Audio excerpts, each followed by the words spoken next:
Hi. Death and taxes. Those are the two things in life you supposedly cannot avoid, right? Well, death you definitely cannot. But taxes you might be able to, and that's actually the topic for today's session. Because I'd like to take a look at one of the bigger deals that might come around this year, which is the Pfizer potential acquisition of Allergan. Now, when you look at the setup, here's what we face. Pfizer's been looking for a deal partner for quite a while. Last year, in fact, it was rumored that they were trying to buy AstraZeneca, and that deal was pretty far along until the US tax law got changed and Pfizer could not go through with the deal. At the time, the primary motivation for that deal was that Pfizer would be able to leave its US incorporation and be able to escape the reaches of US tax law. Well, that deal went down, but in the last few weeks, Pfizer started talking about a second deal. And the company that's being targeted now is a company called Allergan that used to be a US company that actually became Irish through an inversion of its own a few years ago. And when people talk about why this deal makes sense, and this is going to be a big deal, the second largest pharmaceutical company, Pfizer, takes over the fifth largest one. There's a little talk about synergy because it's almost like you have to in every merger, but people's hearts don't seem to be in it. So when you listen to the management of Pfizer, there seem to be two motivations offered for this deal. And equity research analysts seem to be parroting these motivations. The first is that this deal makes sense because it will allow Pfizer to buy growth. Growth in what sense? Well, Pfizer's revenues have stagnated. They've actually dropped over the last few years, and Allergan's been able to grow, though it's been able to grow through acquisitions. Pfizer, by acquiring Allergan, will be able to buy growth. We'll come back and talk about whether that's a good thing or a bad thing, but that's almost always given as a good reason. The second, of course, is taxes, and surprisingly, Pfizer has been very open about its tax motivations. Even if or not, the fact that it targeted AstraZeneca last year and Allergan this year seems to suggest that taxes are up front and center as one of the key motives. Let's take care of the growth motive. To see what drives the growth rationale, all you have to do is look at what's happened to the revenues of Pfizer over the last 5 years. I mean, take a look. Revenues have dropped about 6% a year over the last 5 years. And this is while Pfizer still continues to spend tens of billions of dollars in R&D. That goes back to what I talked about in an earlier session on how drug companies are changing and how the payoff to R&D seems to be dropping. So if you look at Pfizer, revenues are decreasing and R&D doesn't seem to be providing a kicker on growth. You look at Allergan, much better record, right? Revenues have grown about 40-50% a year. Much of it has come from acquisitions. It's inorganic growth. I don't like that word organic, but basically it's growth that they've acquired by buying other companies. But whatever the reason, Allergan is growing fast and Pfizer is not. So one of the motives offered for the deal is Pfizer, by buying Allergan, is buying growth. So what? Is buying growth good? It really depends on the price you buy it at, right? There's nothing inherently good about growth. Growth adds value only if you get it at a fair price. So the question about whether this deal can be justified by buying growth depends on what price you're getting Allergan at. If Allergan were trading at a bargain basement price and you were getting growth at a low cost, then I'd say, okay, go for it. But there's no evidence that Allergan is cheap. In fact, if you look at almost every pricing metric for Allergan, it looks expensive, with premiums ranging from 6% on a price-to-book ratio to 164% on operating income. Second, a lot of the numbers for Allergan are screwed up because of their acquisition-driven strategy. I've talked earlier about acquisition debris. Allergan has a ton of that debris, goodwill, impairment of goodwill, acquisition charges. So not only the numbers shaky, but there's nothing in the pricing to suggest that Allergan is somehow a bargain.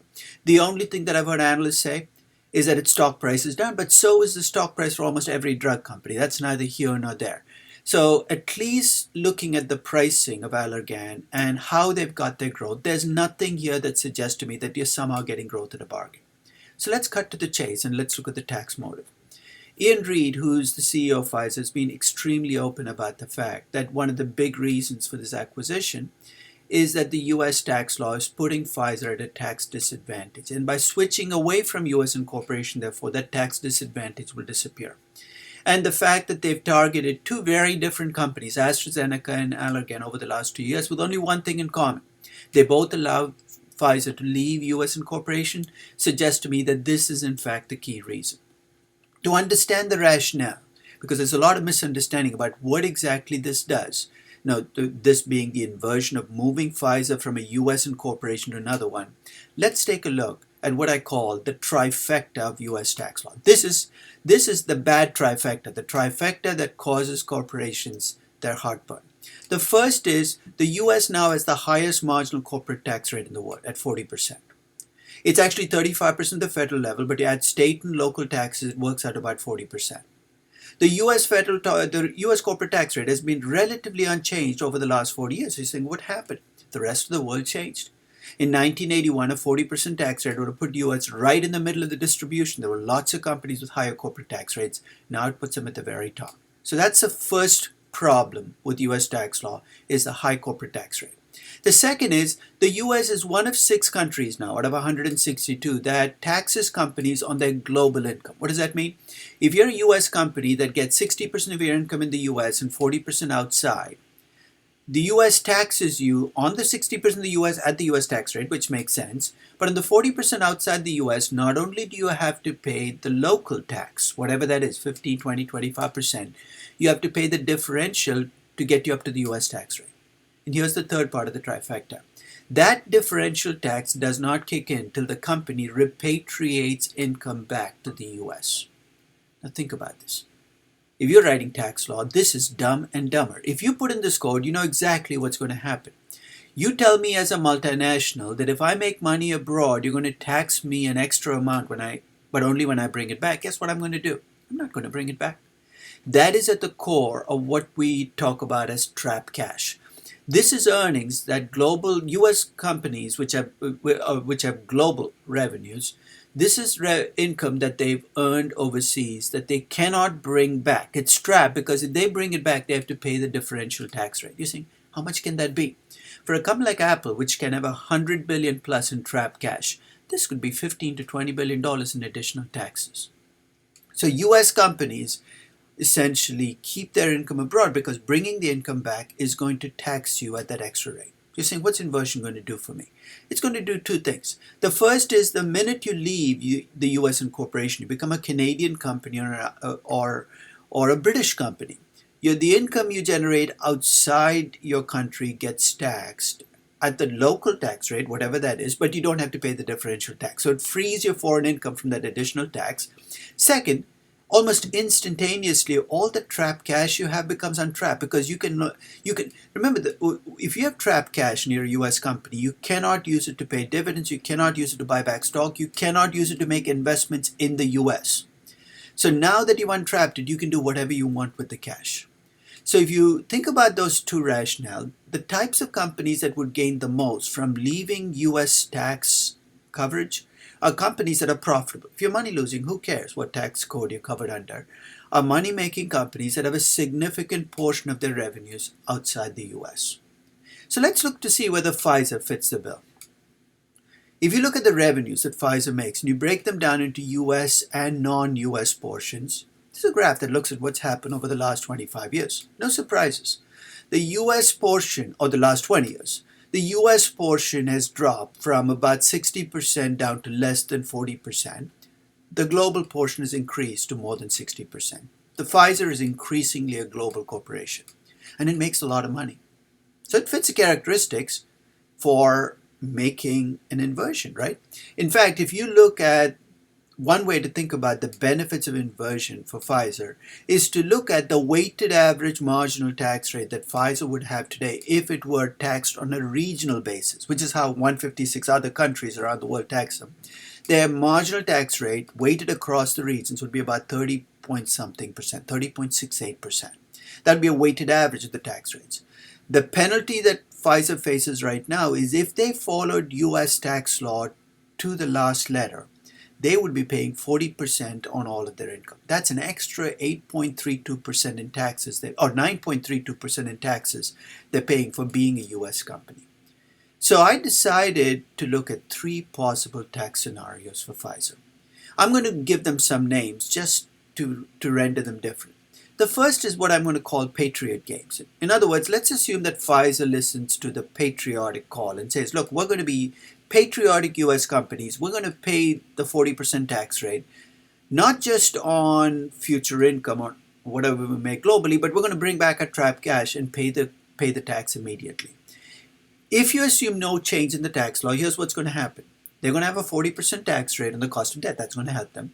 They're going to pay a 40% effective tax rate on all of their income because they'll bring all their global income back to the US right away. There'll be no trapped cash on future income.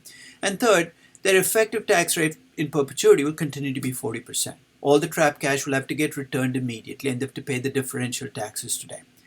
Think of that as your Patriot Games, tax scenario. The second is they do what they do right now, and which is what most US companies do, which is what I call the tax limbo scenario. What US companies do right now is they let their money accumulate overseas. If they do that, here's what they gain. They still get to borrow in the US and claim the interest expense right away, so they get the 40% tax benefit on debt. They pay the effective tax rate, which is much lower than the tax rate in the US, because they defer taxes.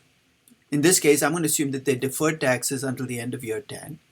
And then at the end of the 10th year, presumably, or at some future point in time, they will pay the differential tax. In fact, the reason US companies do this is they keep hoping and praying that what will happen, that somehow the tax code will get changed before year 10, or that Congress will pass another one of its tax holidays that says if you bring your money back, once in a lifetime deal will offer you a no tax deal if you'll bring it back.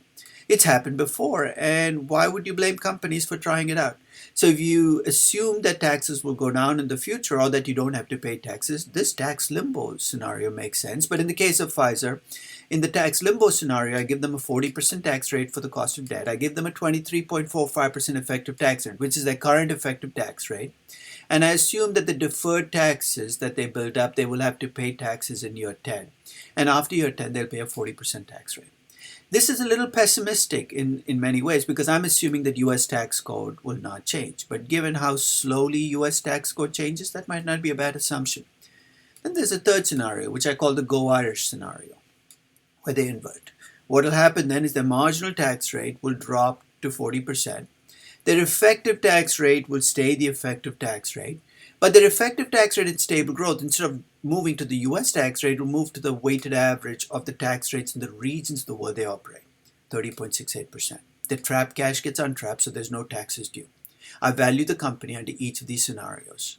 So basically, you can see how much the value shifts. So if they go from, and I looked at two different ways to value the company. The first is to follow the conventional accounting statements, which expense R&D, and I know, as you probably heard me say before, I think that's a bad way to value pharmaceutical companies, but it's the way markets value them. And if you do that, you can see how much the value shifts. If they follow the Patriot Games scenario and pay 40% taxes on everything starting now, their value for equity is $154.8 billion. If they go into tax limbo, the value is $176 billion. If they go Irish, the value is $209 billion. That's almost a $33.6 billion increase in value from inverting. If you capitalize R&D and you treat it as a capital expenditure, I think the right way to do it, the value goes from 121 to 135 to 162. The value of inverting is $27.15 billion. That's a pretty substantial increase, right? I do have to tell you that that increase in value is based on a very dyspeptic view of US tax code, that the US tax code will not change. For once in perhaps a very long time, both sides of the aisle seem to agree that the US tax code is dysfunctional, has to be changed, and they're talking about lowering tax rates. If they mean what they say and US tax rates change, let's say in year 3, year 5 years from now, this $27 billion will very quickly start to drop off to $10 billion, $5 billion, or even $3 billion. So this value increase is almost an upper limit because it assumes the US tax code does not change. There are two costs to consider too if you're Pfizer stockholders. The first is that because of the laws changing on inversion last year, for Pfizer to do this deal, it has to thread the needle, and threading the needle will mean meeting all the new laws requirements, and that'll cost Pfizer extra money. Maybe an extra $10 billion or $15 billion on this deal. And there's also the potential for a backlash. There are already a couple of senators talking about how if Pfizer does this, they will pass legislation that makes it more difficult for Pfizer to sell its products in the US. I find it difficult to believe that the US Senate would prevent a US citizen who needs a Pfizer drug from getting it, but let's say they decide to do it. I mean, the US Senate has done some really stupid things. The only thing I'd suggest that they do is carve out a Viagra exception for themselves, because after all, the US Senate is disproportionately composed of older men, and this might be something that they cannot live without. But here's the final component. If you ask me, should the deal get done? Not only is the 27 billion an upper limit for the deal, if you take my argument that the growth is already priced in and that there's very little synergy, you got to weigh this additional value from switching tax status against the premium you're paying. And if the rumors that Pfizer is thinking about paying a 30% premium for Allergan, which works out to 30 billion plus as a premium, I don't think this is a good deal for Pfizer. I think Allergan is the wrong company at the wrong time for the wrong price. Wrong company because it has those acquisitions make its accounting statements a minefield. The wrong time because for once in a long time you might actually be on the cusp of a change in US corporate tax law, and the wrong price because the price that Pfizer is talking about is way too high a price. But more generally, if you're running a business and you say you are looking at should you invert your business, and you decide that inverting your business, the value exceeds the cost. It didn't for Pfizer, but let's say it did for you. But you still have moral or patriotic reasons for not doing this, you face a choice. If this is your own business, then you should do whatever is right for you. If you feel patriotically and morally that this is not the right thing to do, then it's your business. Stay a US company, pay the 40% tax rate, and feel better about yourself. I applaud you. If you're the management of a publicly traded company, though, you have a fiduciary responsibility to your stockholders. And if you're a company like Pfizer, where 35 to 40% of your stockholders might not be US citizens, I ask you, how can you use an argument that you have to be patriotic and maximize taxes paid to the US government? How can you impose your moral judgment on stockholders who might disagree with your view that maximizing taxes paid to the US government is the morally right thing to do? So if you're the management of a publicly traded company, you have an obligation to follow the law, but you have an obligation to minimize taxes paid. So the bottom line is that if you have a tax code like the US that constantly calls on individuals and businesses to make a trade-off between what's right for them economically and being patriotic and moral, I'm afraid the tax code is going to fail that test. And I think the US tax code has ended up with what it set out to do. It's become an incredibly it sounds good, but it's becoming inefficient at what its primary mission is, which is to collect taxes. And it encourages, in my view, extremely perverse behavior on the part of businesses and individuals. I hope it'll change. So I'll keep my fingers crossed that this time is different. Thank you very much for listening.